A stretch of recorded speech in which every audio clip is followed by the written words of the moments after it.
خوش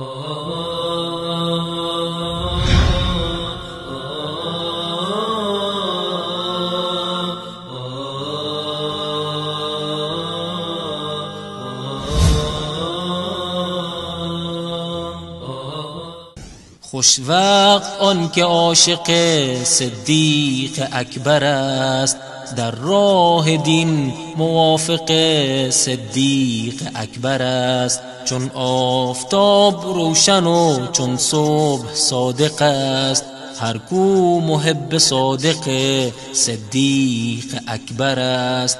در معرضی که دم ز صفا و وفا زنند، آن کیست کو مطابق صدیق اکبر است.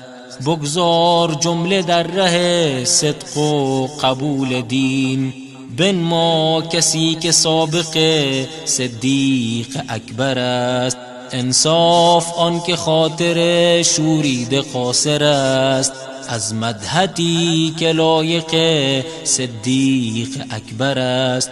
آن کس که بود تقوا و تجرید کار او، هم مونس پیامبر و هم یار غار او. آن کس که بود تقوا و تجرید کار او، هم مونس پیامبر و هم یار غار او.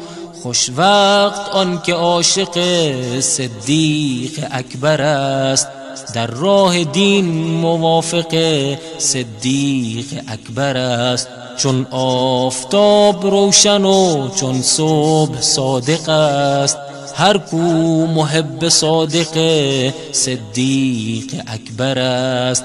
خوش وقت آن که عاشق صدیق اکبر است، در راه دین موافق صدیق اکبر است.